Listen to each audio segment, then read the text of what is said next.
Hello, everybody. Welcome to the Runner Wind Down. So, tonight we're going to be talking all about the tapering. Before we get started, let's look and see what are you sipping on tonight. I have an Oliver peach pie wine. Something a little fruity for tonight. So, tapering. What is tapering?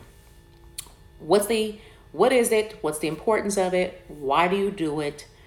And also question, if you do know what tapering is, do you taper and why do you do it? I'd be interested to see here in the comments on why have you tapered before and why do you do it? So this is a weekly show called the Runner Wind Down. So every week, Thursdays, 9 o'clock Eastern Time, you'll find me here live on Facebook and on Instagram talking about various running topics that could be about performance, injury prevention, strengthening, preparing for a race, all things that are associated with you, helping you become a better and faster and less injury prone runner in a fun atmosphere. So I have different topics every week. And then we'll also have time for question and answer. Feel free to ask questions in the comments. I will try to get to them during the live. If I don't, I'll definitely hop back on and answer them afterwards. So let's hop right on it. All about the tapering. What is tapering? Okay, so tapering is a scaling back of your miles to allow for muscles to repair, your body a brief time of recovery as you ramp up into the big event, the main event, your race, your competition, whatever that may be. So the times within your training cycle that you do taper are going to vary based on the distance that you cover, the distance you're racing, be it a 5K, 10K, half marathon, full marathon. That's going to vary when you begin that tapering process. And also, just a note, for anything discussed today, obviously this cannot necessarily be directly pertaining to you and your plan, but it'll be guidelines. When I work with some of my running athletes and we talk about performance and tapering and warming up and cooling down, different things like that, it is custom to the individual, but here are some general guidelines.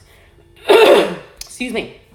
So any questions that are particular to your individual case, feel free, drop me a DM, drop me a message, and we can talk about some of those things. All right, so the great Jack Daniels said, if it doesn't settle in your mind, it interferes with the benefits come race day. So don't think of tapering as, it's just something I have to do, or I really don't want to, or I feel like if I back off my mileage, then I'll lose some of my fitness and I won't be prepared for race day. Actually, that is the opposite of that. It can be a structured and good tapering plan that still maintains same intensity level at or above where you were training at before, and decreasing the mileage has shown to have great benefits. Excuse me. So it's always, if you have a coach and they have the taper built in, let's understand why you're doing it.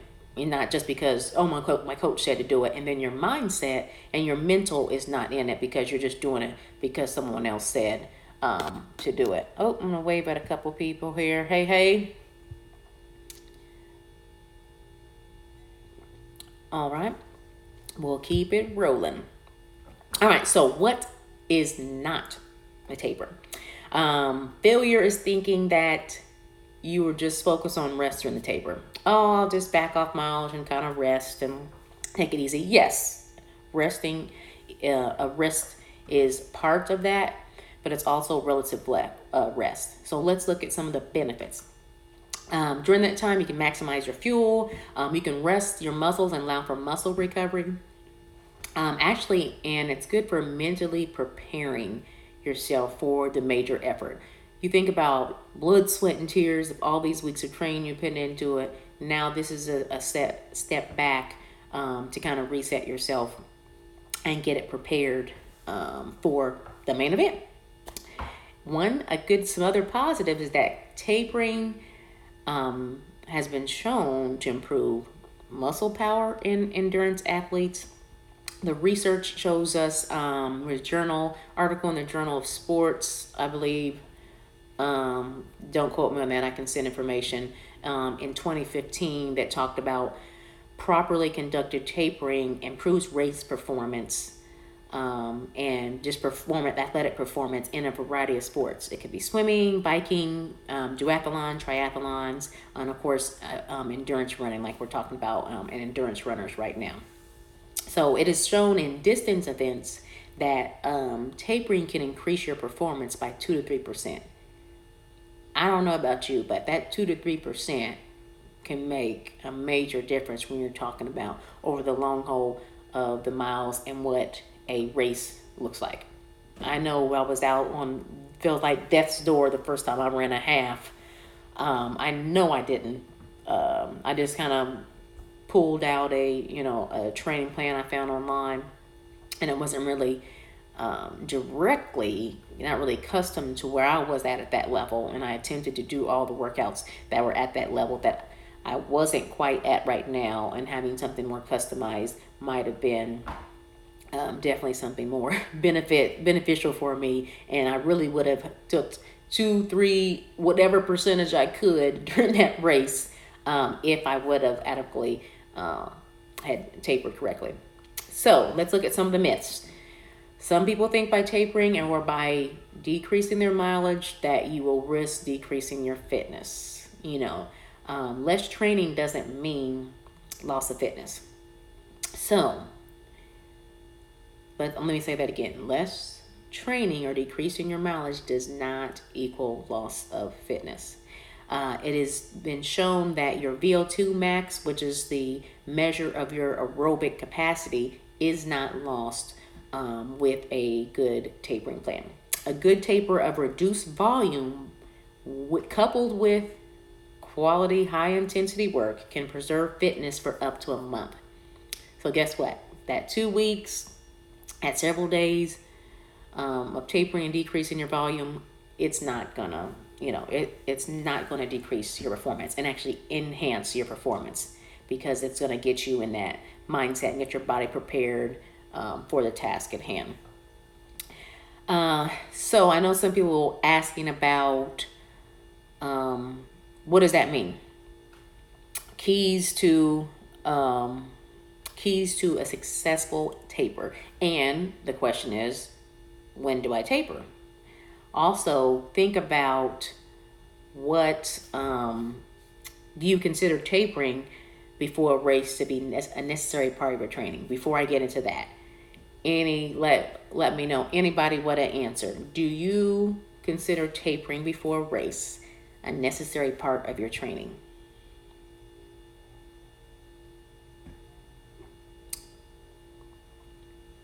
You can just holler yes, no, maybe so.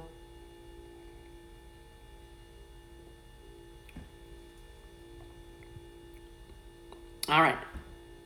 Awesome. All right, so let's talk about it. Keys to successful tapering. So I will also have this information available for you after this. I'll tell you at the end on how to get this valuable information. All right. Oh, got some responses. I do. Riri. Tori is so focused. No, but I want to know, should I? Yes. Tapering is definitely, before a race, is a necessary part of your training. Like I stated before, the purpose of a taper is maximize your ability to perform that task at hand. You're leading up to the big race. This steps back and gives your body that recovery it needs to help it perform at its best. So you think about you just going hard, for weeks, several months now, and then you're continuing just to push. Guess what? We want to be able to have enough in our tank to be able to knock out that goal. So you don't want it to be so focused and so hard, like, oh, I got to run hard all the way up there, and then I'll be good to go. If you take that mindset and step away and say, what can I do by decreasing my mileage, but I'm not decreasing my intensity of the workouts that we're doing leading up to the race. So you still want to give your body that challenge. I'll talk about a few examples of some ideas during the taper, but that's also going to be based on, your current plan. Or if you have a plan already in place, what your taper can look like. So keys to a successful taper. You cut back in total mileage, but you have good quality of work.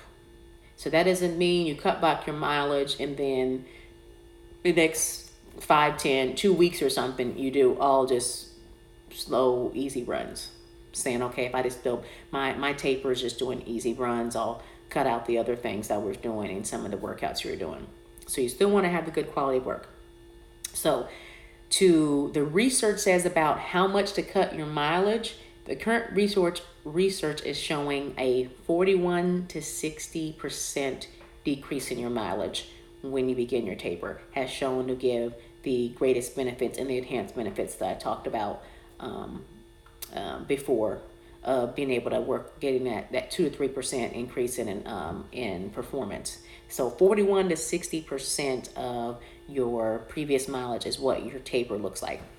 So like I said before, you want to keep your intensity at or slightly above your previous level that you have been working at. And this is also going to be on a case-by-case basis.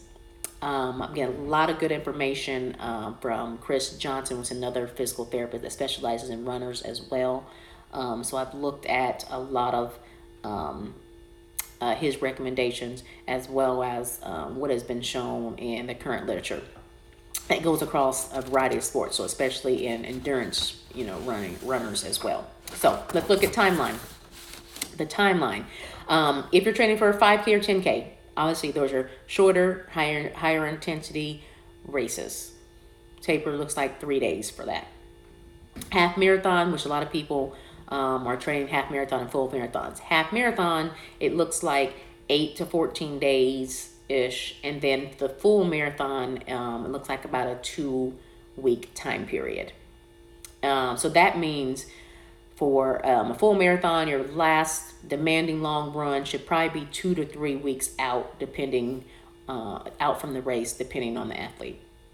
So that looks like your weekly volume suggestions leading up to that last 2 weeks. So 2 weeks before the race, so at 2 weeks out, we go try about that 60% training volume. And then the week of the race, then you cut that even in half and go to about 30% of your volume the week of the race. So 2 weeks out, you drop down to 60%.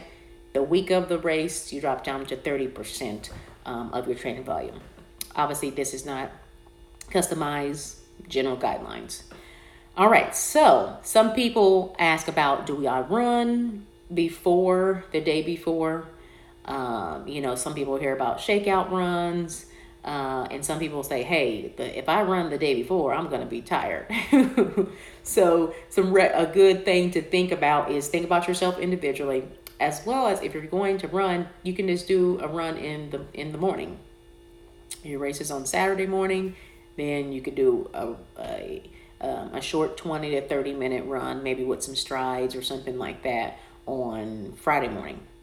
And then you'll continue with your good nutrition and, getting your carbs and things like that, which is a whole nother discussion. We're not going to be talking about, carb loading and things like that for this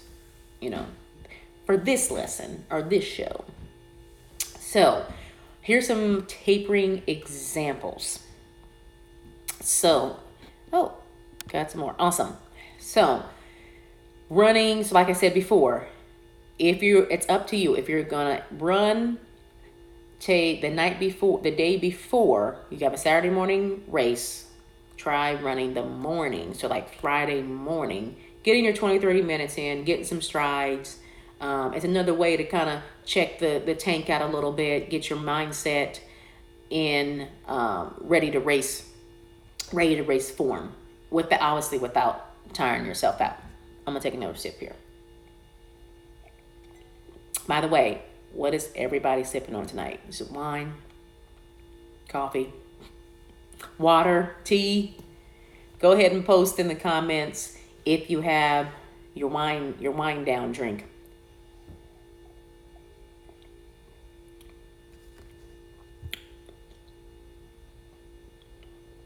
All right. Okay. Tapering examples. So, during your, say, 2-week, oh, awesome, DJ Hugs Nighting, feeding a baby formula right now. Oh, man, that's the ultimate wind down drink right now. You are doing great work there. Please keep it up. I love the multitasking that goes on. Hey, I like, okay, pink Moscato. Yes, I like that too, Riri and Indy.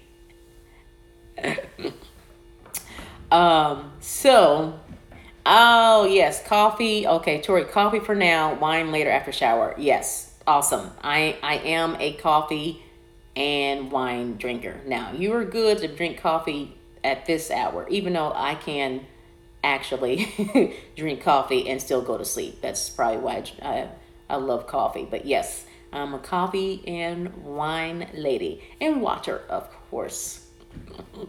But most often not. Definitely start the morning with coffee. And love wine too. Awesome. Taper examples. So during your 2 weeks, we're going 2 weeks now because we're talking about kind of like marathon-ish or even close to half marathon training as well. So you still want to do adding some race pace training into those last 2 weeks. Some measured or effort runs. If you were lifting 2 days a week, go ahead and drop that down to 1 day a week. And then if you're going to do some of your harder runs like you were previously, then you can do your lift right after doing those runs. So think about that.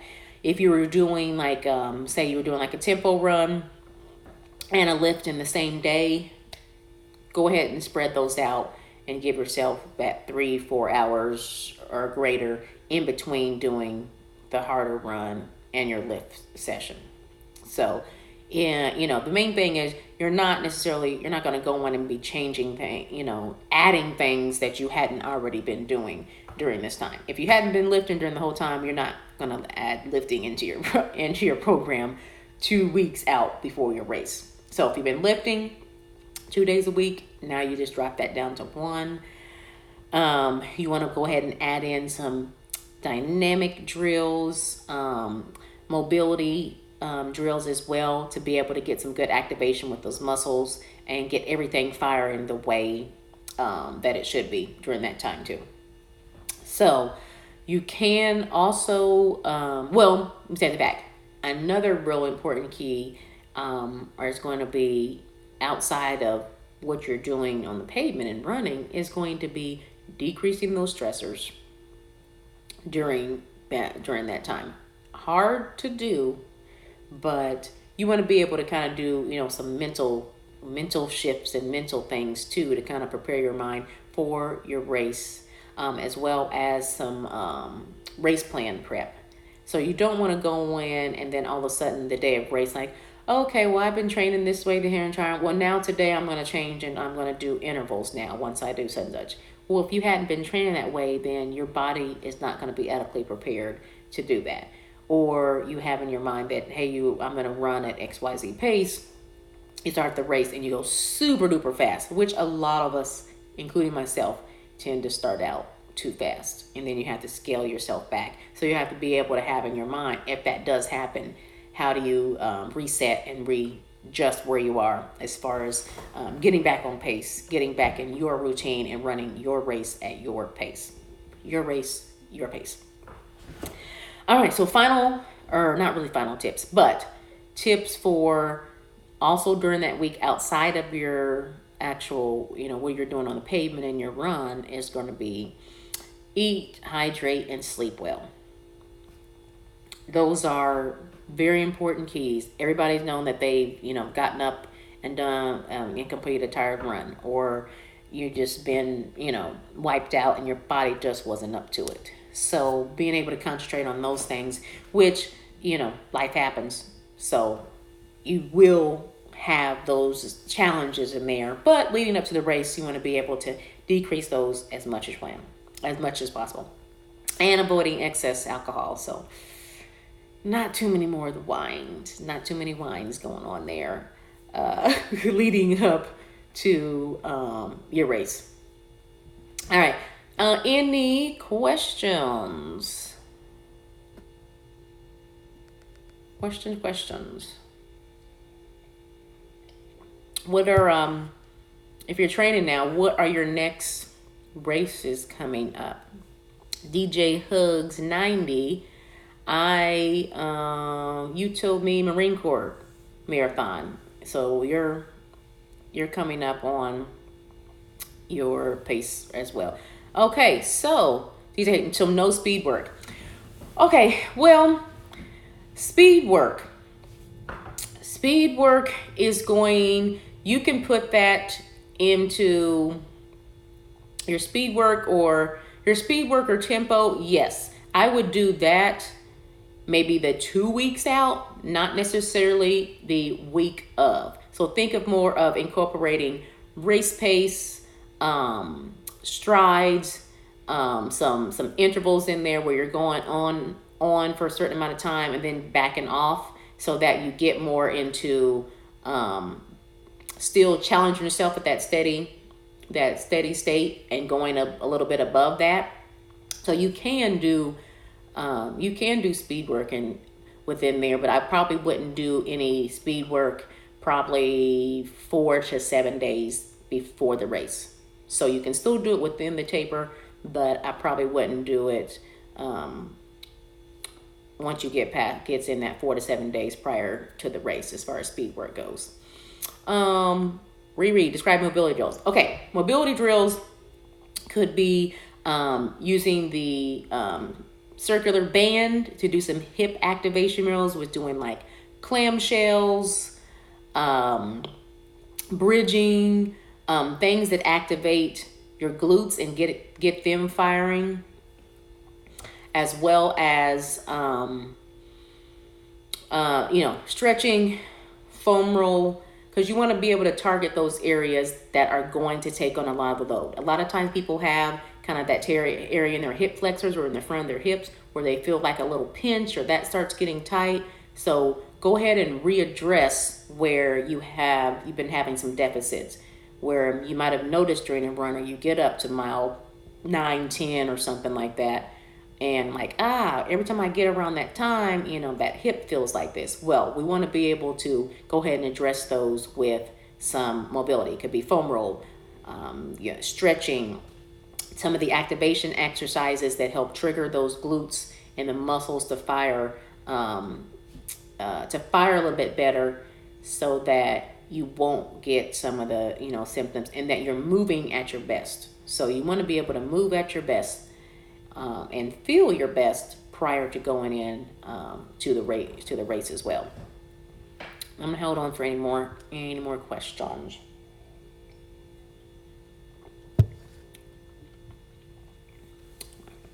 For that awesome process. Okay. All right. So if you want to stay informed in any of the runner wind down topics, get a follow-up. I normally do a write-up of the topics we discussed, so you can get some more information and be able to kind of look back over things we talked about today. Make sure you text the word runner to 317-316-0290. Just the word runner to 317-316-0290. That way you'll be able to hop on the list, be notified when I post anything running related, and you'll be able to get the show notes from our lives. Thursdays, 9 p.m. Eastern, the runner wind down. Next topic is going to be post-race recovery. Next Thursday, 9 p.m. Eastern Standard Time, we're going to be talking all about post-race recovery. Anybody else have any other questions? Also, any topics? Any topics that you would like to know about or you want to be able to be covered on the show? Thank you, Riri and Indy. Nice to see you again.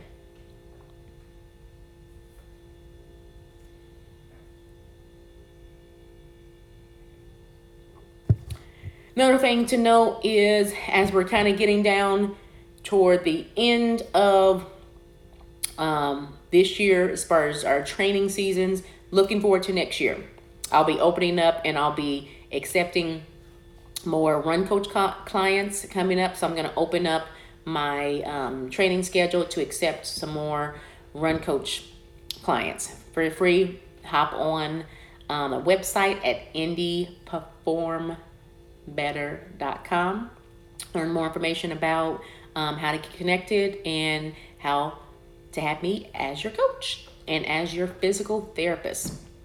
And unfortunately, some of us do have running, nagging little injuries and things that can occur. Also offer free 30-minute runner assessments, and we can do those virtually and in person here in Indianapolis. So look forward to hearing from everybody on the next episode of the Runner Wind Down. Have a good evening. Happy running.